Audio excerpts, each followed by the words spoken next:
Vous êtes-vous déjà senti perdu, cherchant des réponses au milieu du chaos de la vie? Avez-vous essayé de parler à Dieu, mais vous sentez que vos paroles ne vous parviennent pas ou que vous ne savez pas comment le faire? Tu n'es pas seul. Souvent, nous sommes confrontés à des défis, à des décisions importantes ou avons simplement besoin de paix, mais nous ne savons pas comment nous approcher du Saint-Esprit, ce consolateur promis par Jésus. Aujourd'hui, je veux vous montrer comment parler correctement au Saint-Esprit, comment ouvrir votre cœur et expérimenter sa direction, sa paix et sa puissance dans tous les domaines de votre vie. Parce que la solution n'est pas loin. Il est plus proche que vous ne l'imaginez, attendant que vous fassiez le premier pas. Ne partez pas sans faire partie de cette mission. Abonnez-vous à notre chaîne et faites partie de cette communauté qui cherche à se rapprocher de Dieu. Laissez un commentaire avec cette déclaration puissante. J'accepte Jésus-Christ comme mon seul et suffisant sauveur. Chaque fois que vous aimez et commentez, nous atteignons ensemble davantage de personnes dans le besoin, des personnes qui aspirent à apprendre à prier comme Jésus nous l'a enseigné. Faisons en sorte que ce message transforme des vies. Continuons ce chemin ensemble. Premier, reconnaissez la présence du Saint-Esprit. Imaginez ceci, vous êtes chez vous, à un moment calme de la journée. Tout est silencieux et il semble que le monde autour de vous s'est arrêté. À ce moment-là, Jésus nous rappelle quelque chose de très important. Le Saint-Esprit est toujours avec nous. Peu importe que nous soyons seuls dans une pièce ou entourés de gens au marché, sa présence est là, invisible mais puissante, attendant que nous reconnaissions qu'il marche à nos côtés.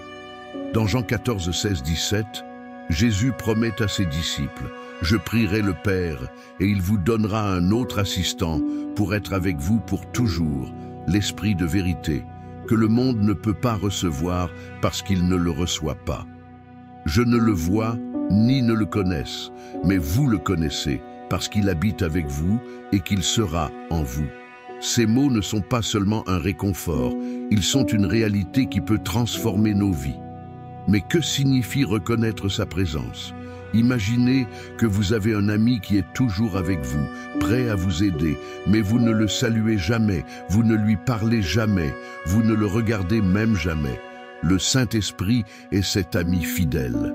Quand nous commençons à réaliser qu'il est là, tout change. Nous ne sommes plus seuls face à nos problèmes. Nous avons un conseiller céleste qui est prêt à nous guider, à nous réconforter et à nous fortifier. Pour commencer, vous n'avez pas besoin d'un rituel élaboré ni de mots complexes. Fermez simplement les yeux et dites « Saint-Esprit, je sais que tu es ici avec moi. Merci de ne pas me laisser seul. » Cette simple déclaration ouvre une porte dans votre cœur. C'est comme allumer une lumière dans une pièce sombre. Tout devient soudain plus clair. Jésus nous dit également que le Saint-Esprit est notre consolateur. Pensez à une journée difficile, pleine de soucis et de problèmes.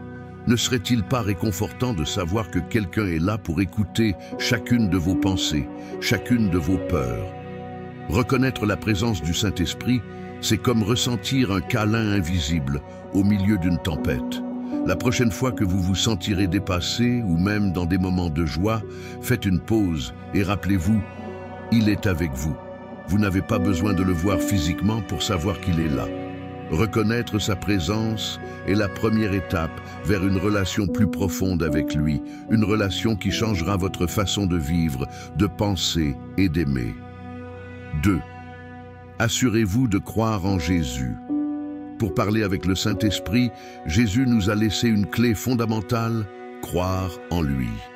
Tout commence ici, par un acte de foi qui ouvre la porte à une relation profonde et transformatrice. Dans l'évangile de Jean, Jésus nous fait une promesse incroyable. « Celui qui croit en moi, comme le dit l'Écriture, des fleuves d'eau vive couleront de lui. » Jean 7:38. Et quelle est cette rivière?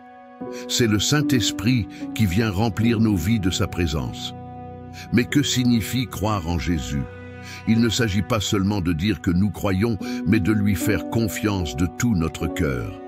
C'est comme quand on croit que le soleil se lèvera chaque matin, même si on ne le voit pas la nuit. Croire en Jésus, c'est savoir qu'il est réel, qu'il vit et qu'il accomplit tout ce qu'il a promis. Imaginez un instant que vous êtes perdu dans une forêt sombre, sans savoir où aller. Puis quelqu'un apparaît avec une lampe de poche et vous dit « Suivez-moi, je connais le chemin ». Cette personne est Jésus. Et croire en lui signifie lui prendre la main et le suivre en ayant confiance qu'il vous mènera en sécurité. Sans cette confiance, il serait impossible de trouver une issue. De la même manière, croire en Jésus est la première étape pour recevoir la direction du Saint-Esprit. Jésus nous a également montré que croire en lui n'est pas un acte vide de sens, mais une décision qui change tout. Lorsque nous croyons en son sacrifice, en son amour et en sa victoire sur la mort, nous nous ouvrons à une nouvelle vie. C'est comme si un lourd fardeau que nous portions sur nos épaules était soudainement soulagé. Et à ce moment-là, le Saint-Esprit entre en action, nous remplissant de paix, de force et d'espérance. Vous êtes-vous déjà demandé si vous croyez vraiment en Jésus? Il ne s'agit pas d'avoir une foi parfaite ou de ne pas commettre d'erreurs. Jésus ne recherche pas des personnes parfaites. Il cherche des cœurs sincères et disposés à lui faire confiance. Quand nous lui disons « Jésus, je crois en toi, même si je ne comprends pas tout », il nous prend par la main et nous rapproche de l'Esprit Saint. Si vous avez encore des doutes, ne vous inquiétez pas. Même les disciples de Jésus, qui marchaient avec lui, étaient parfois aux prises avec l'incrédulité. Mais chaque fois qu'ils faisaient un pas de foi, ils faisaient l'expérience de quelque chose d'extraordinaire, la présence de Dieu dans leur vie. Alors aujourd'hui, faites ce pas et assurez-vous de croire en Jésus. Ce simple acte ouvrira les portes au Saint-Esprit pour qu'il fasse des choses merveilleuses dans votre vie. Troisième, ouvrez votre cœur. Parler au Saint-Esprit n'est pas comme parler à n'importe qui. Vous n'avez pas besoin de mots fantaisistes ou de longs discours, mais vous avez besoin de quelque chose de fondamental, un cœur ouvert. Jésus nous a enseigné que Dieu ne regarde pas seulement nos paroles ou nos actions, mais aussi ce qui est en notre être, au plus profond de nous. Dans Matthieu 11, 28, il nous a lancé une invitation directe et aimante. « Venez à moi, vous tous qui êtes fatigués et chargés, et je vous donnerai du repos. » Ouvrir le cœur, c'est venir tel que nous sommes, sans masque ni prétention. C'est reconnaître que nous avons besoin d'aide, qu'il y a des choses dans nos vies que nous ne pouvons pas résoudre seuls. Pensez à un enfant qui s'approche de ses parents avec un jouet cassé dans les mains et lui dit « S'il vous plaît, réparez-le ». De la même manière, ouvrir notre cœur au Saint-Esprit, c'est lui apporter nos joies, nos peurs et même nos échecs, en ayant confiance qu'il peut tout restaurer. Parfois, nos cœurs peuvent être fermés par des blessures passées, par la peur d'être rejetés ou même par le fait de ne pas savoir comment exprimer ce que nous ressentons. Mais le Saint-Esprit ne s'impose pas et ne ferme pas la porte. Il attend patiemment, comme un ami fidèle, toujours prêt à vous écouter lorsque vous décidez de parler. Ouvrir notre cœur, c'est aussi abandonner nos propres idées sur la façon dont les choses devraient être. Au lieu de dire « Dieu, je veux que tu fasses ceci de cette façon », cela revient à dire « Seigneur, ta volonté soit faite ». C'est permettre au Saint-Esprit de nous surprendre par sa puissance et son amour, d'une manière à laquelle nous ne nous attendions peut-être pas. Imaginez un verre vide. Si vous le couvrez d'une main, même si quelqu'un veut le remplir d'eau, ce sera impossible. Mais si vous le découvrez et le placez sous un plat, il sera bientôt plein et débordera. C'est notre cœur.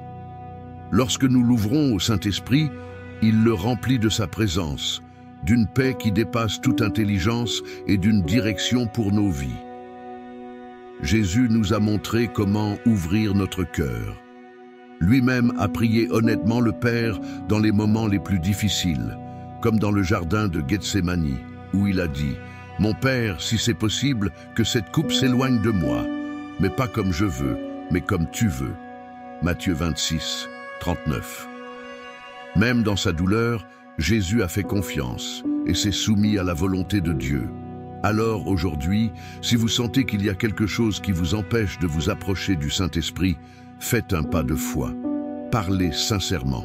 Ce n'est pas grave si vous n'avez pas les bons mots. L'important est qu'il soit vrai. Dites-lui, « Saint-Esprit, me voici avec tout ce que je suis. je t'ouvre mon cœur, entre et transforme ma vie. Non seulement il vous écoutera, mais il commencera à agir en vous d'une manière que vous n'auriez jamais imaginée. Ne gardez pas ce message juste pour vous. Si cette vidéo vous a inspiré, abonnez-vous à notre chaîne pour recevoir plus de contenu qui renforce votre foi et vous rapproche de Dieu. Et n'oubliez pas de partager cette vidéo avec vos amis et votre famille.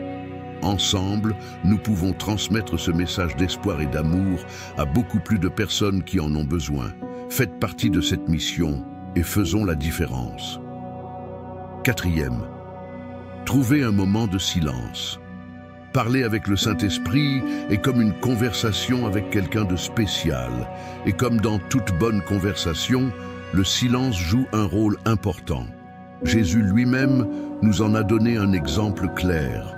À plusieurs reprises, il se retirait de la foule, même de ses propres disciples, pour se retrouver seul avec le Père.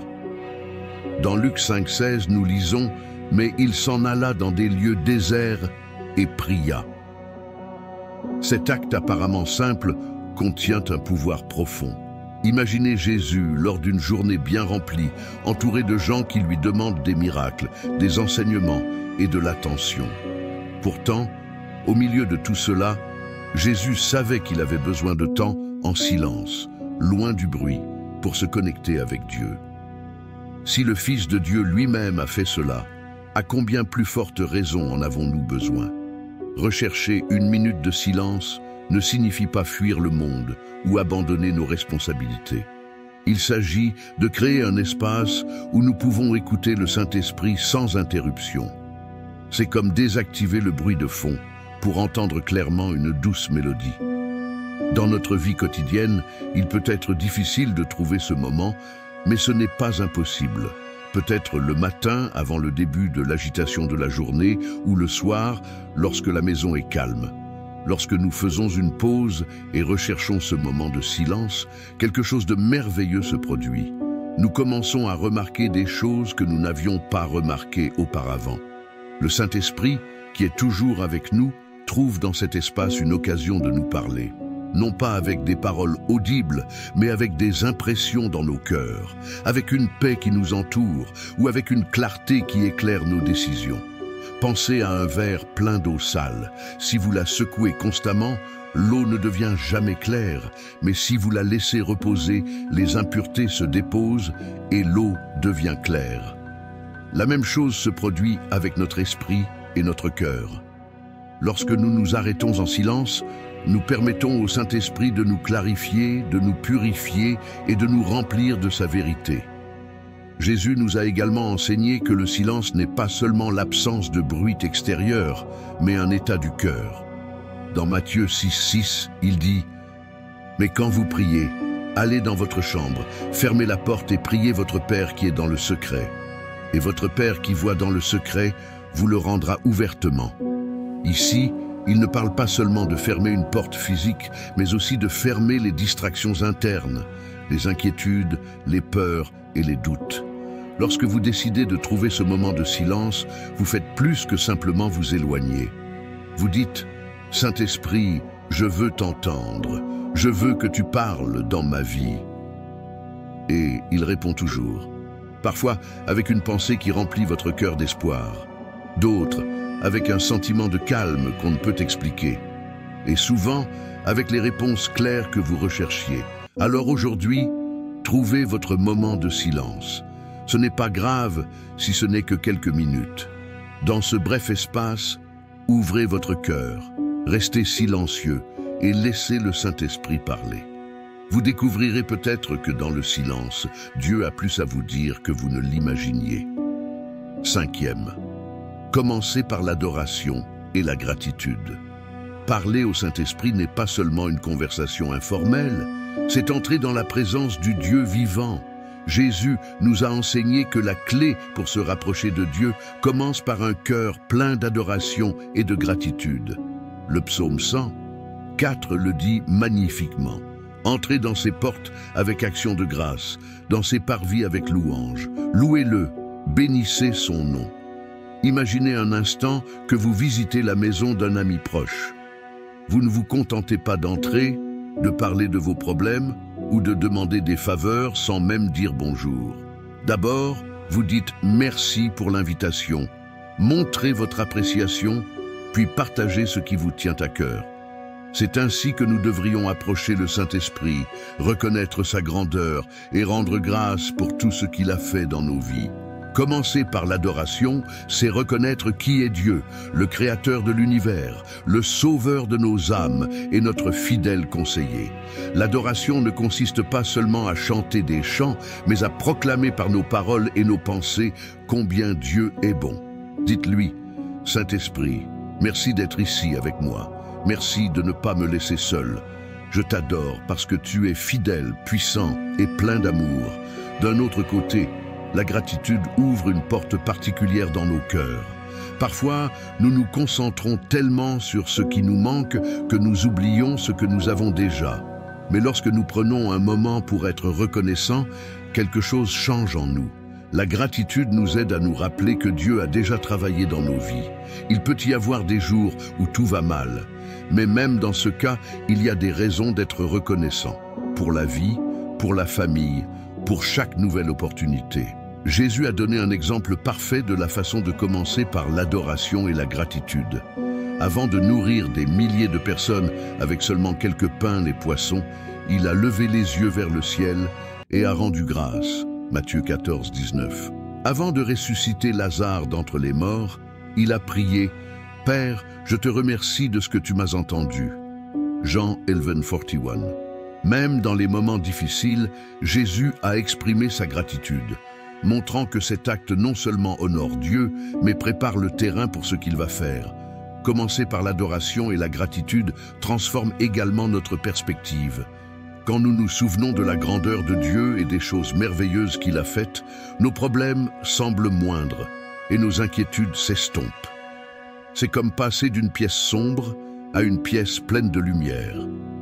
L'adoration nous relie à la majesté de Dieu et la gratitude nous ancre dans sa fidélité.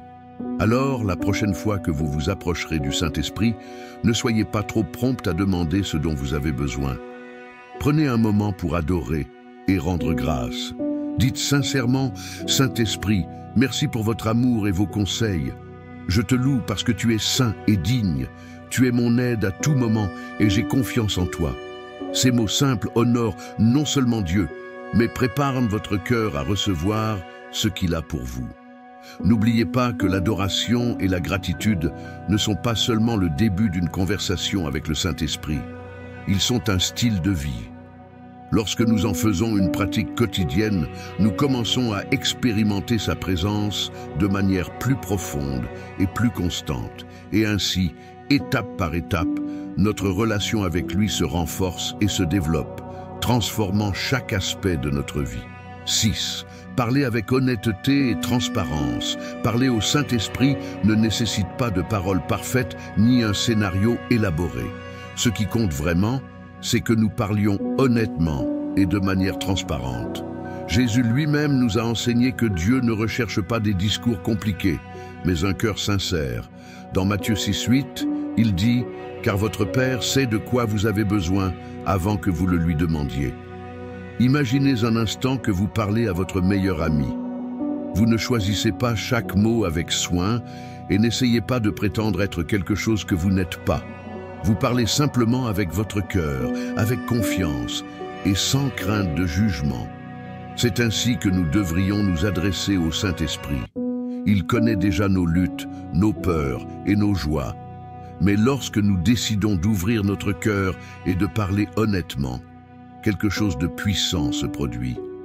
Nous commençons à ressentir sa paix et sa guidance dans nos vies. Parfois, nous pensons que nous devrions cacher nos défauts ou prétendre que tout va bien lorsque nous parlons à Dieu. Mais cela ne pourrait être plus éloigné de la vérité. Jésus a montré un parfait exemple d'honnêteté dans le jardin de Gethsémani. Dans l'un des moments les plus difficiles de sa vie, il a prié « Mon Père, si c'est possible, que cette coupe s'éloigne de moi, mais pas comme je veux, mais comme tu veux. » Matthieu 26, 39. Il n'a pas caché son angoisse, ni essayé d'être quelqu'un qu'il n'était pas à ce moment-là. Il a parlé du plus profond de son être, et cette honnêteté a ouvert la voie à l'accomplissement du dessein de Dieu. Lorsque vous parlez au Saint-Esprit avec transparence, vous lui dites « Je te fais confiance. Je n'ai pas besoin de te cacher quoi que ce soit, parce que je sais que tu m'aimes tel que je suis. » Cela renforce non seulement votre relation avec lui, mais libère également votre cœur des fardeaux inutiles. C'est comme si vous enleviez un masque que vous portez depuis longtemps et que vous pouviez enfin respirer librement. Pensez à David, un homme selon le cœur de Dieu. Dans les psaumes, on retrouve des prières pleines de transparence. David n'avait pas peur d'exprimer ses doutes, ses craintes et même sa colère. Dans le psaume 13, par exemple, il demande « Jusqu'à quand, Jéhovah? M'oublieras-tu pour toujours? Combien de temps vas-tu me cacher ton visage ?» Mais nous voyons aussi comment cette honnêteté l'a conduit vers un lieu de confiance et d'adoration. « Mais j'ai eu confiance en ta miséricorde. Mon cœur se réjouira de ton salut. » Psaume 13, 5. Parler avec honnêteté et transparence ne signifie pas que vous devez toujours être dans une position de plainte ou de tristesse.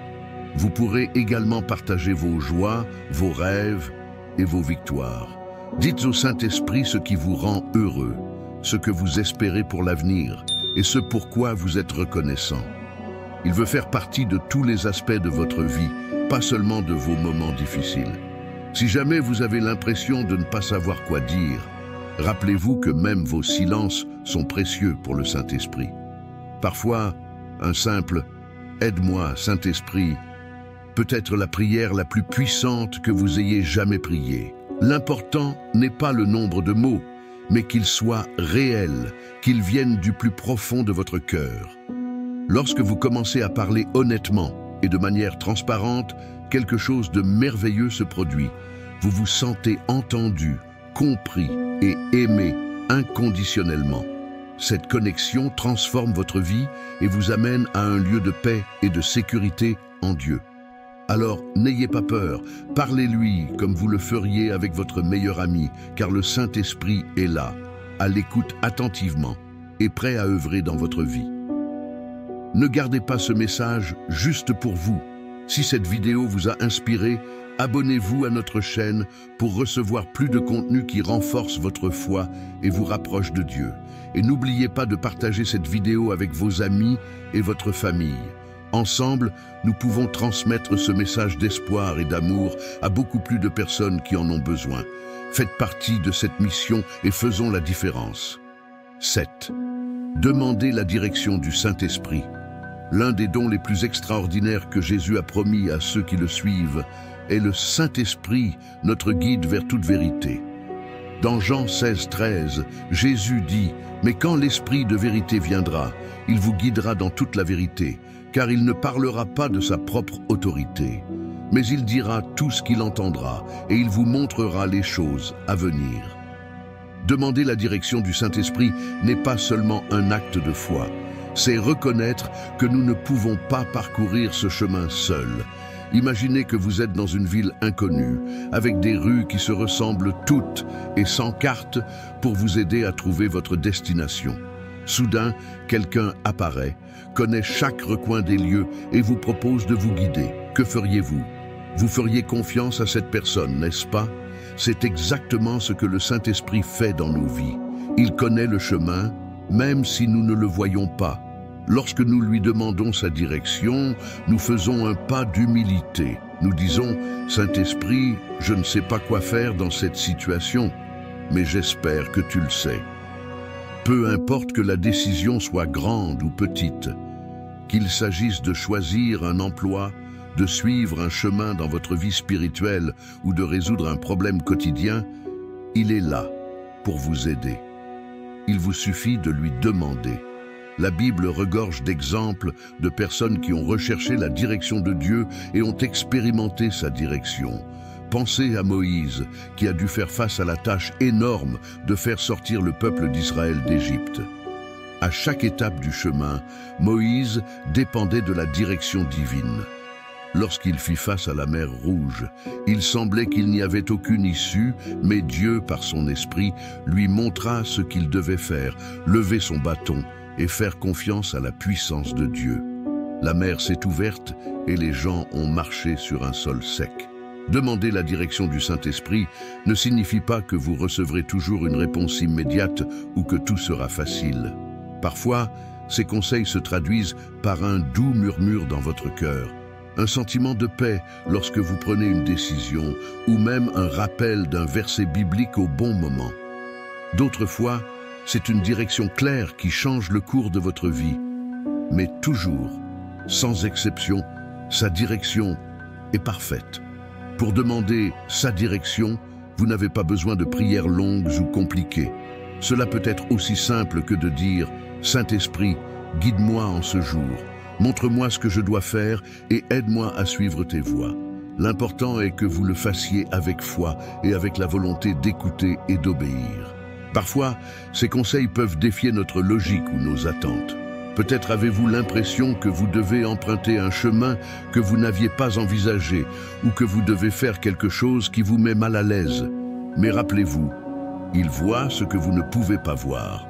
Son but est de vous emmener vers un lieu de bénédiction et d'accomplissement du plan de Dieu pour votre vie.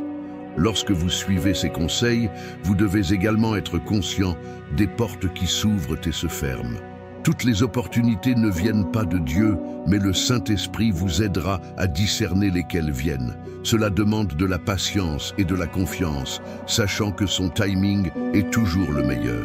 Alors aujourd'hui, si vous vous sentez perdu ou confus, ne désespérez pas. Parlez au Saint-Esprit et demandez-lui de vous guider. Rappelez-vous les paroles de Jésus. « Je suis le chemin, la vérité et la vie ».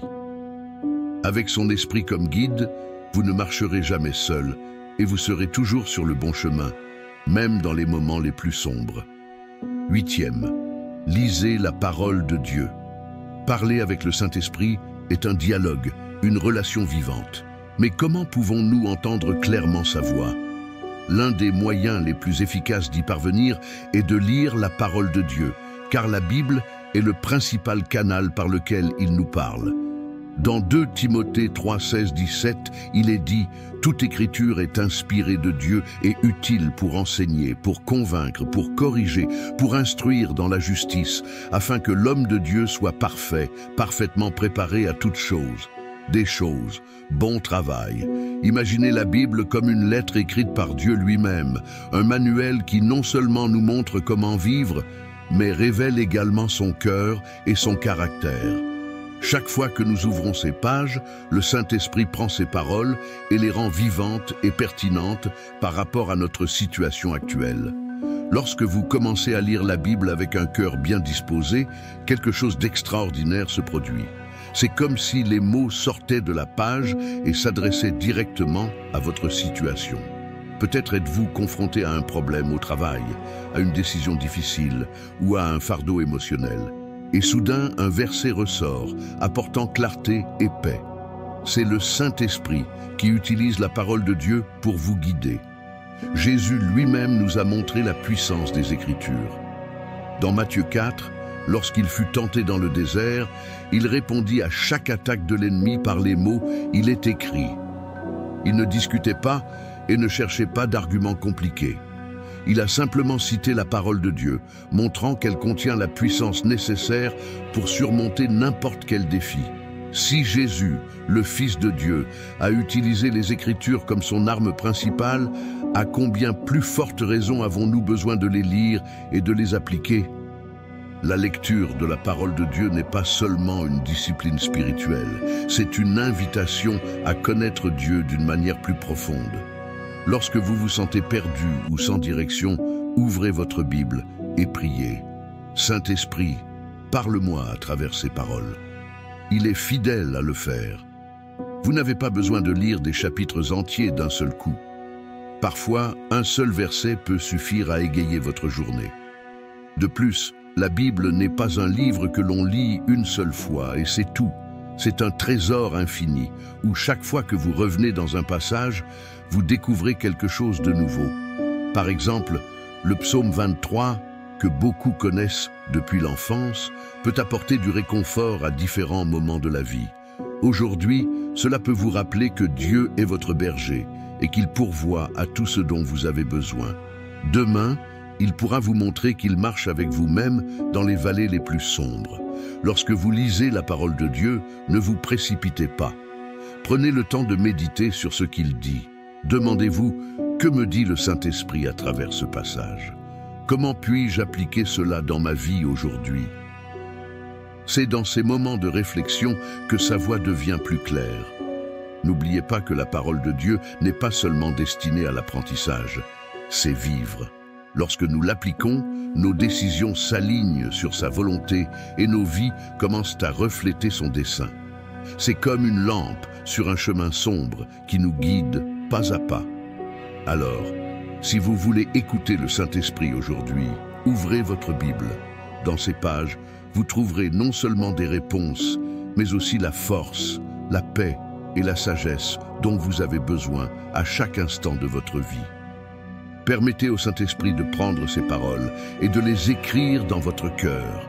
Vous verrez alors que la Bible n'est pas seulement un livre ancien, mais une source vivante d'orientation et d'espoir pour chaque jour.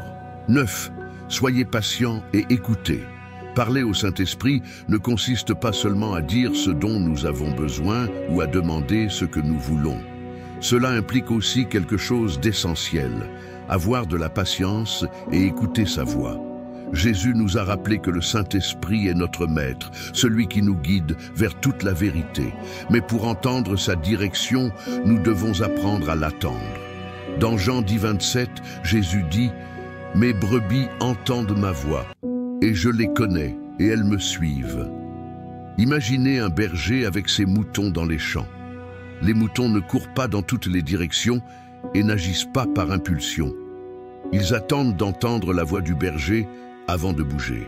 De la même manière, le Saint-Esprit nous parle, mais nous avons souvent besoin de calmer notre cœur pour reconnaître sa voix au milieu du bruit de la vie. L'écoute de l'Esprit Saint demande de la patience, ce qui n'est pas toujours facile. À une époque où nous voulons des réponses rapides et des solutions immédiates, attendre peut sembler un défi.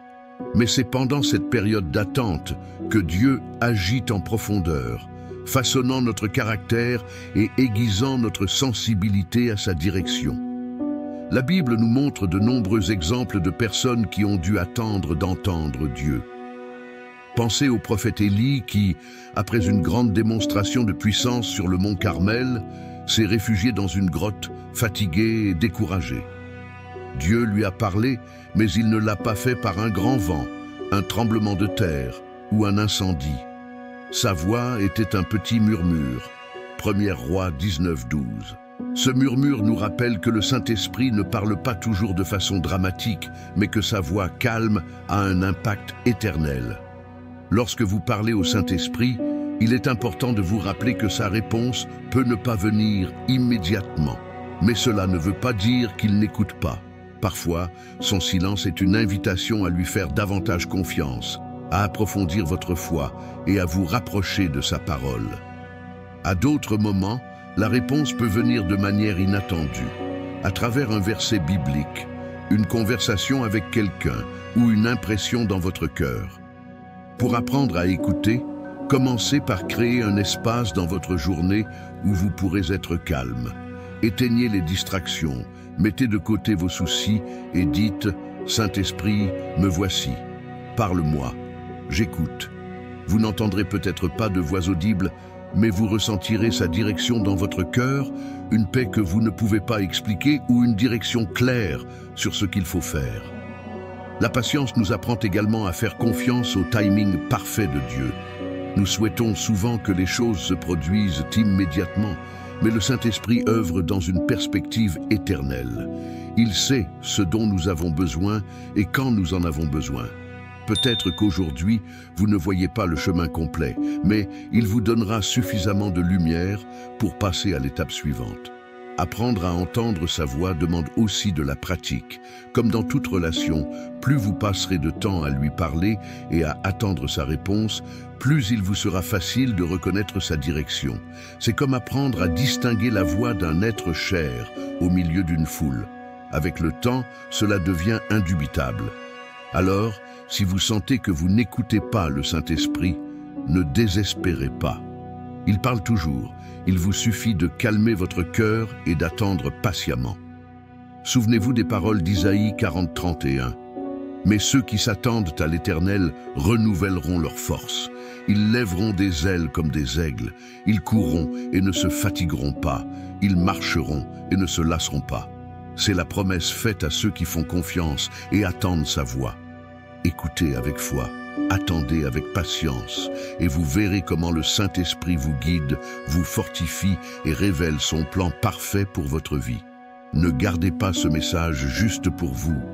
Si cette vidéo vous a inspiré, abonnez-vous à notre chaîne pour recevoir plus de contenu qui renforce votre foi et vous rapproche de Dieu.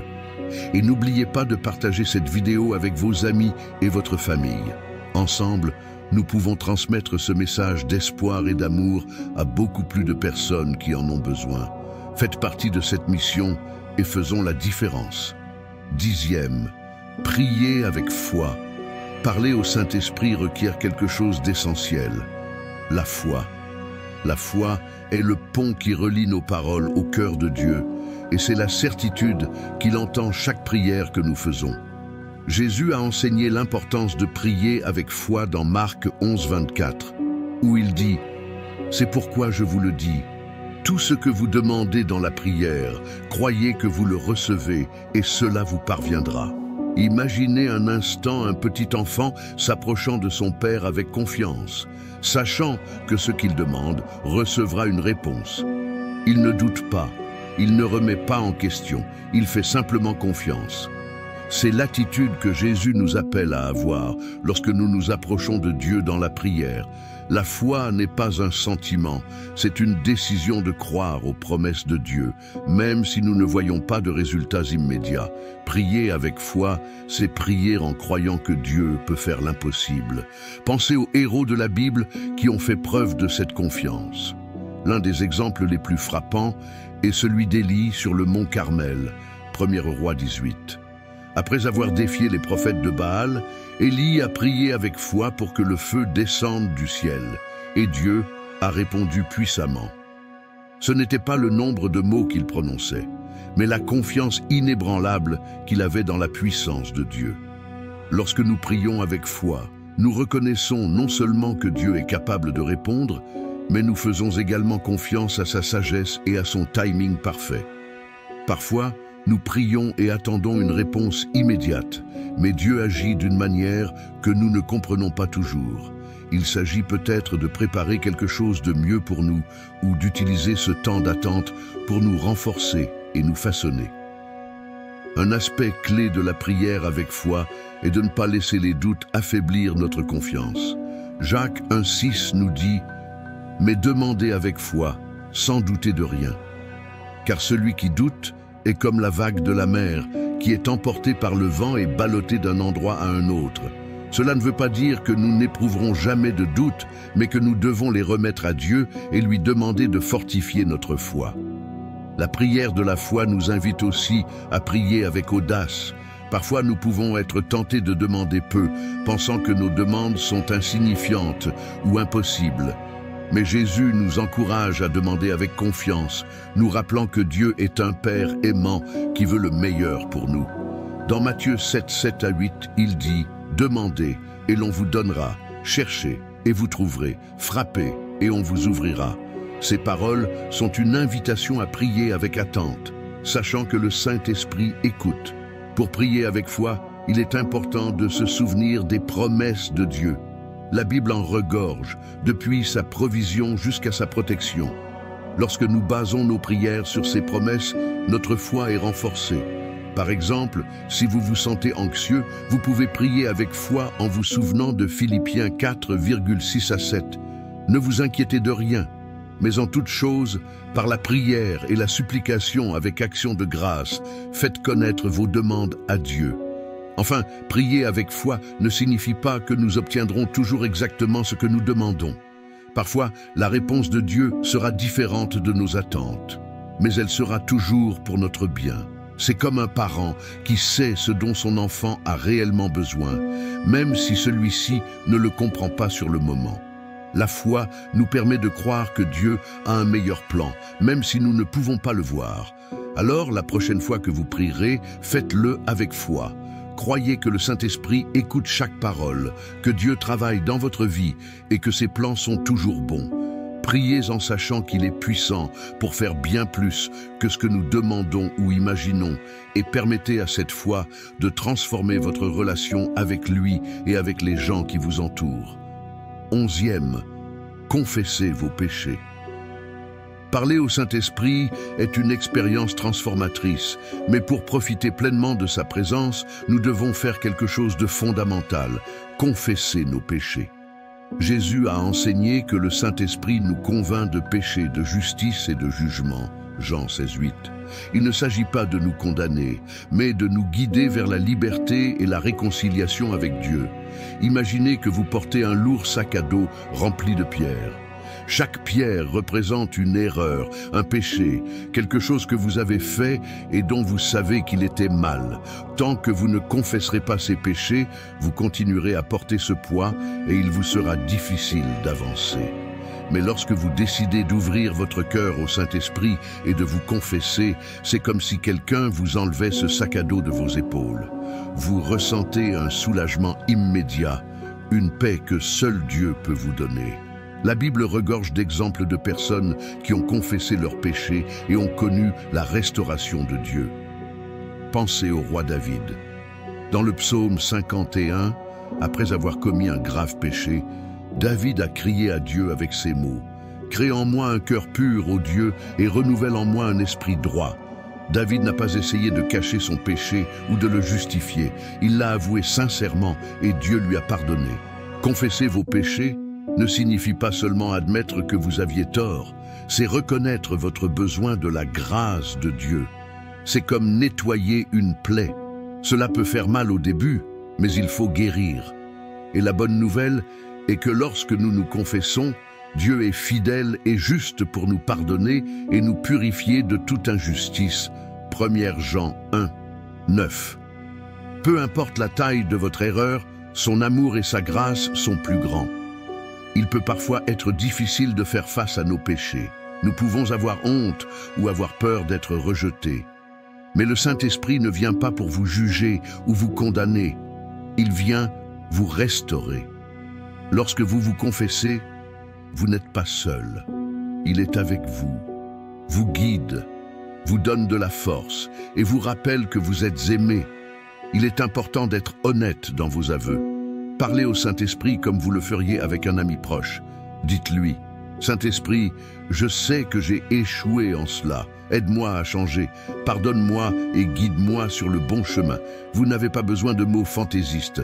Ce qui compte, c'est la sincérité de votre cœur. En plus de nous confesser, nous devons aussi être disposés à nous détourner du péché. C'est ce que la Bible appelle la repentance. Il ne s'agit pas seulement de dire « je suis désolé », mais de prendre la décision intentionnelle de changer et de suivre les voies de Dieu. Et c'est là que le Saint-Esprit joue un rôle crucial. Non seulement il vous convainc de pécher, cela vous donne également le pouvoir de le vaincre. Confesser vos péchés n'est pas un acte de faiblesse, c'est un acte de courage et de foi. C'est reconnaître que vous ne pouvez pas y parvenir seul et que vous avez besoin de l'aide de Dieu. Et chaque fois que vous vous confessez, vous ressentez davantage son amour, sa grâce et sa miséricorde. C'est comme ouvrir une fenêtre dans une pièce sombre et laisser entrer la lumière. Alors, si aujourd'hui vous sentez qu'il y a quelque chose dans votre cœur que vous devez avouer, ne tardez pas. Parlez au Saint-Esprit.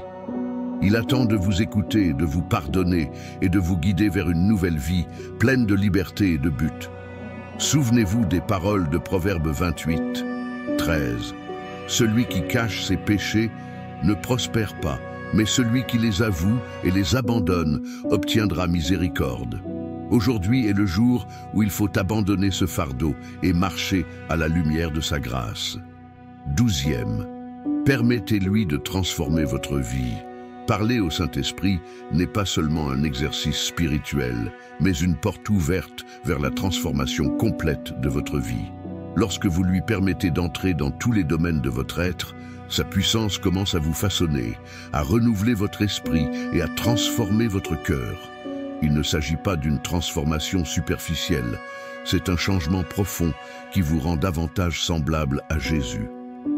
Dans Galates 5, 22 à 23, Paul décrit le fruit de l'esprit comme l'amour, la joie, la paix, la patience, la bonté, la foi, la douceur et la maîtrise de soi. Ce sont les signes d'une vie véritablement transformée. Imaginez un récipient entre les mains d'un potier. Au début, il s'agit peut-être d'un morceau d'argile informe, mais entre les mains de l'expert, cette masse devient une œuvre d'art. C'est ainsi que le Saint-Esprit agit dans nos vies. Il nous prend tels que nous sommes, avec toutes nos imperfections, et nous façonne patiemment, supprimant ce qui ne nous profite pas et ajoutant ce qui nous rend plus forts et sains. Permettre au Saint-Esprit de transformer votre vie signifie lui donner le contrôle. C'est reconnaître que, peu importe combien nous essayons de changer par nous-mêmes, lui seul a le pouvoir de transformer notre caractère et d'aligner nos actions sur la volonté de Dieu. C'est comme un jardin qui a besoin des soins d'un jardinier. Si on le néglige, il devient envahi par les mauvaises herbes, mais entre les mains d'un bon jardinier, il fleurit et porte de beaux fruits.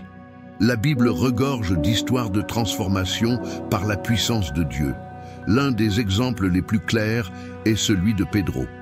Avant de recevoir le Saint-Esprit, Pierre était impulsif et craintif. Il a renié Jésus à 3 reprises lors de la nuit la plus cruciale de sa vie. Mais après le jour de la Pentecôte, lorsque le Saint-Esprit descendit sur lui, Pierre devint un leader courageux et puissant. Il a prêché avec audace et des milliers de personnes sont venues à Christ grâce à son message. Acte 2. C'est le type de transformation que le Saint-Esprit peut opérer en nous. Cette transformation ne se produit pas du jour au lendemain. C'est un processus continu, un chemin de croissance spirituelle. Vous pouvez avoir du mal à faire preuve de patience aujourd'hui, mais si vous permettez au Saint-Esprit d'agir en vous, demain vous constaterez que vous contrôlez mieux votre humeur. Peut-être qu'aujourd'hui, il vous est difficile de pardonner, mais le Saint-Esprit vous donnera la capacité d'abandonner ce ressentiment et d'expérimenter la liberté du pardon. Pour permettre au Saint-Esprit de transformer votre vie, vous devez ouvrir tous les domaines de votre être, pas seulement les parties qui vous conviennent, mais aussi celles que vous gardez pour vous. Dites-lui: Saint-Esprit, voici mon cœur, mes pensées, mes rêves et mes peurs. Change-moi, rends-moi davantage comme Jésus. Cet acte de capitulation est le début d'un changement radical. La transformation se reflète également dans votre façon de vivre et dans votre impact sur les autres. Lorsque le Saint-Esprit œuvre dans votre vie, les gens autour de vous commencent à remarquer quelque chose de différent. C'est peut-être votre façon de parler, votre volonté d'aider ou la paix dont vous faites preuve au milieu des difficultés. C'est la lumière du Christ qui brille à travers vous. Enfin, rappelez-vous que cette transformation n'est pas seulement pour votre bénéfice, mais pour la gloire de Dieu. Il veut utiliser votre vie comme témoignage de sa puissance et de son amour. Chaque fois que vous permettez au Saint-Esprit de changer quelque chose en vous, vous montrez au monde que Dieu peut faire l'impossible. Alors aujourd'hui, décidez de permettre au Saint-Esprit de transformer votre vie. Peu importe où vous êtes et combien il vous reste encore à grandir, son œuvre en vous est loin d'être terminée. Comme le dit Philippiens 1, 6. Ayant l'assurance que celui qui a commencé en vous une bonne œuvre l'amènera à son terme jusqu'au jour de Jésus-Christ. Ouvrez votre cœur et laissez-le faire ce que lui seul peut faire, devenir le chef-d'œuvre que Dieu a conçu depuis le début. Ne gardez pas ce message juste pour vous. Si cette vidéo vous a inspiré, abonnez-vous à notre chaîne pour recevoir plus de contenu qui renforce votre foi et vous rapproche de Dieu. Et n'oubliez pas de partager cette vidéo avec vos amis et votre famille. Ensemble, nous pouvons transmettre ce message d'espoir et d'amour à beaucoup plus de personnes qui en ont besoin. Faites partie de cette mission et faisons la différence. 13. N'ayez pas peur de demander de la sagesse. Parler avec le Saint-Esprit inclut quelque chose de merveilleux, la possibilité de demander de la sagesse. Cette sagesse n'est pas celle que nous obtenons des livres ou de l'expérience, mais une sagesse céleste et parfaite que seul Dieu peut nous donner. Jacques 1,5 nous dit « Et si quelqu'un d'entre vous manque de sagesse, qu'il la demande à Dieu, qui donne à tous généreusement et sans reproche, et elle lui sera donnée. » Demander de la sagesse, c'est reconnaître que l'on ne sait pas toujours quoi faire ni comment agir. C'est accepter que, même si nous possédons la connaissance, seul Dieu peut nous montrer le meilleur chemin. C'est comme être devant un grand labyrinthe avec plusieurs options de chemin et avoir quelqu'un à côté de vous qui connaît exactement la sortie. Ne serait-il pas logique de lui demander de l'aide ? La sagesse divine nous aide non seulement à prendre les bonnes décisions, mais nous donne également du discernement. C'est le genre de sagesse que Salomon a demandé lorsqu'il est devenu roi. Dans 1er Roi 3, Salomon, au lieu de demander la richesse ou le pouvoir, a demandé la sagesse pour gouverner le peuple de Dieu. Sa demande plut tellement à Dieu qu'il lui donna non seulement la sagesse, mais aussi la richesse et l'honneur. Cette histoire nous enseigne que demander la sagesse n'est pas seulement utile, mais que c'est aussi quelque chose qui plaît au cœur de Dieu. Lorsque nous demandons la sagesse au Saint-Esprit, il nous guide dans nos décisions quotidiennes et aussi dans les grands moments de notre vie. Peut-être êtes-vous confronté à un défi dans votre famille, dans votre travail ou dans votre foi. Il peut sembler compliqué, voire impossible, de savoir quoi faire. Mais lorsque vous vous arrêtez et priez en disant « Saint-Esprit, donne-moi la sagesse pour cela », vous commencez à voir les choses sous un nouvel angle. Cette sagesse ne se présente pas toujours sous la forme d'un grand miracle. Parfois, il s'agit d'une pensée claire au milieu du chaos, d'une idée qui semble venir de nulle part, ou d'une paix inexplicable lorsque l'on prend une décision. Le Saint-Esprit œuvre dans votre esprit et votre cœur, vous montrant le chemin à suivre, mais en respectant toujours votre volonté. Il ne vous forcera jamais. Au lieu de cela, il vous invite à suivre ses conseils. La Bible nous enseigne également que la sagesse divine ne consiste pas seulement à prendre de bonnes décisions, mais aussi à vivre d'une manière qui honore Dieu. Dans Proverbe 9, 10, nous lisons « La crainte du Seigneur est le commencement de la sagesse, et la connaissance du Saint est l'intelligence. » Cela signifie que lorsque nous demandons de la sagesse, nous ne cherchons pas seulement des réponses, mais une relation plus profonde avec Dieu. Demander la sagesse au Saint-Esprit nous protège également de commettre des erreurs. Dans un monde plein de distractions et de faux conseils, la sagesse de Dieu agit comme un filtre qui nous aide à discerner ce qui est bien et ce qui ne l'est pas. C'est comme avoir un phare au milieu d'une tempête qui nous guide vers un endroit sûr. N'ayez pas peur de demander de la sagesse. Peu importe à quel point le problème auquel vous faites face semble simple ou compliqué, Dieu est prêt à vous aider. Jacques nous assure qu'il donne la sagesse en abondance et sans reproche. Cela signifie qu'il ne vous jugera pas parce que vous ne savez pas quoi faire. Au contraire, il attend que vous lui demandiez de vous donner généreusement. La prochaine fois que vous serez confronté à une décision, grande ou petite, arrêtez-vous un instant et priez. Saint-Esprit, donne-moi la sagesse. Montre-moi quoi faire et comment le faire. Alors attendez avec foi. Peut-être recevrez-vous une réponse immédiate ou peut-être verrez-vous sa direction au fil du temps. Mais rassurez-vous, lorsque vous lui faites confiance, vous trouverez toujours le bon chemin. La sagesse du Saint-Esprit changera non seulement votre façon de prendre des décisions, mais aussi votre façon de vivre. Cela vous donnera la clarté, la paix et la confiance de savoir que vous marchez selon le plan parfait de Dieu. Alors n'ayez pas peur. Demandez la sagesse aujourd'hui et permettez au Saint-Esprit de vous emmener à un niveau plus profond de compréhension et de détermination dans votre vie. 14. Persévérez dans la prière. Parler au Saint-Esprit n'est pas quelque chose que nous faisons une seule fois et que nous mettons de côté. Jésus nous a enseigné l'importance de persévérer dans la prière, de maintenir une conversation constante avec Dieu, même lorsque les réponses semblent prendre du temps. Dans Luc 18, 1, Jésus raconte une parabole pour enseigner que nous devons toujours prier et ne pas perdre courage. Persévérer dans la prière signifie ne pas abandonner. Avoir confiance que Dieu écoute et continuer à parler avec le Saint-Esprit avec foi et espérance. Imaginez un agriculteur plantant une graine. Il ne s'attend pas à ce que cela grandisse tout de suite. Il arrose la terre, en prend soin, la protège du soleil brûlant et attend patiemment la récolte. C'est la prière. Chaque fois que vous priez, vous semez une graine de foi. Vous ne verrez peut-être pas de résultat tout de suite, mais si vous persévérez, les fruits viendront.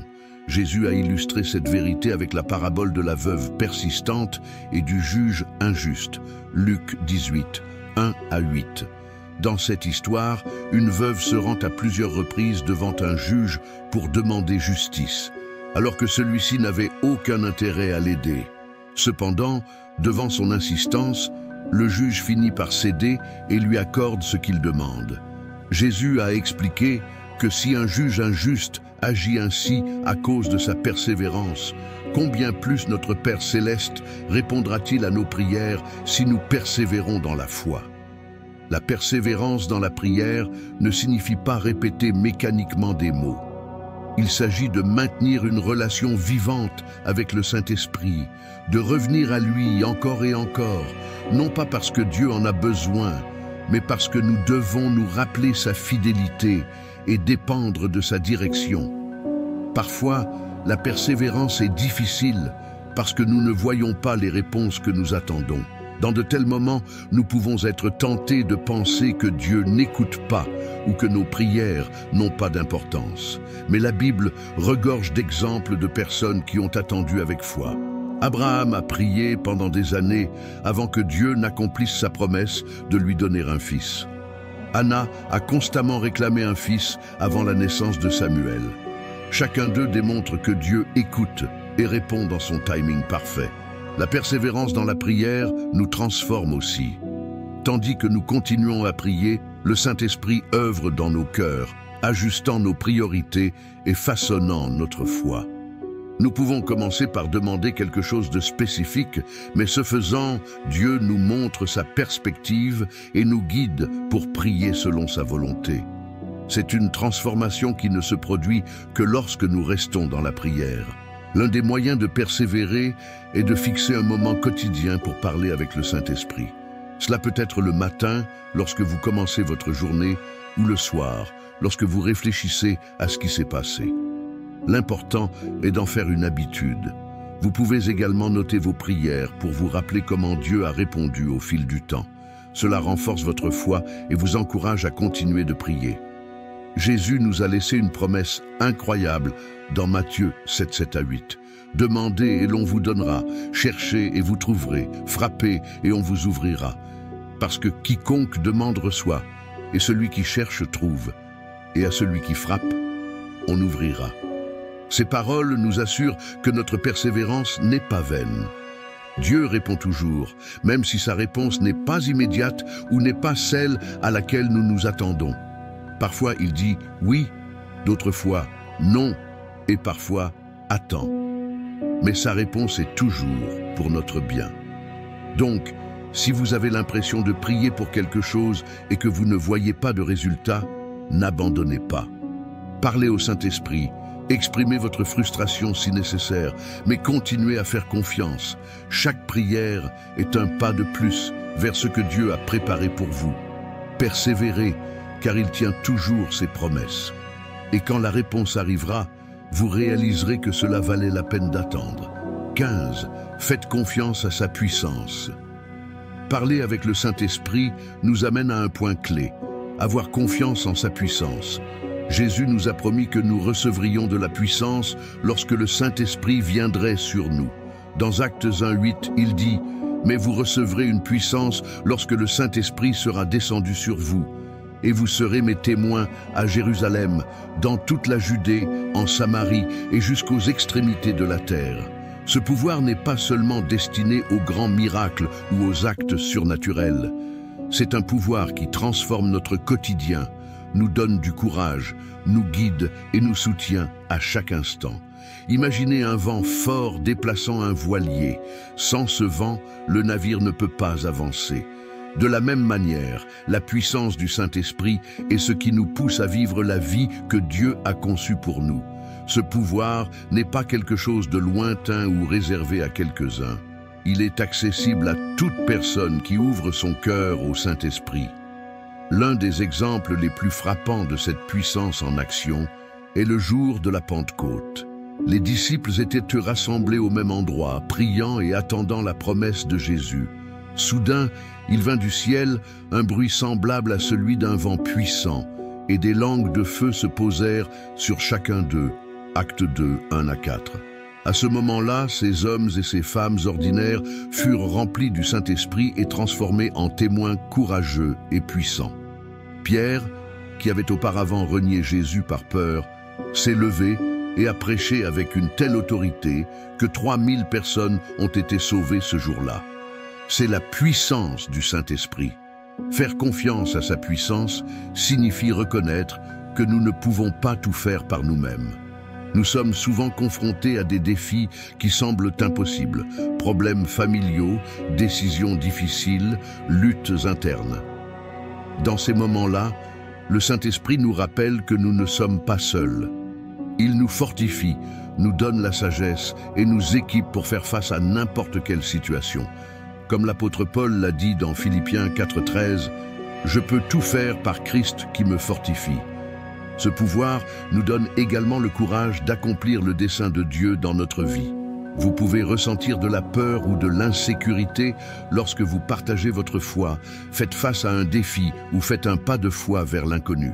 Mais le Saint-Esprit vous remplit d'une force qui n'est pas la vôtre, d'une confiance qui vient directement de Dieu.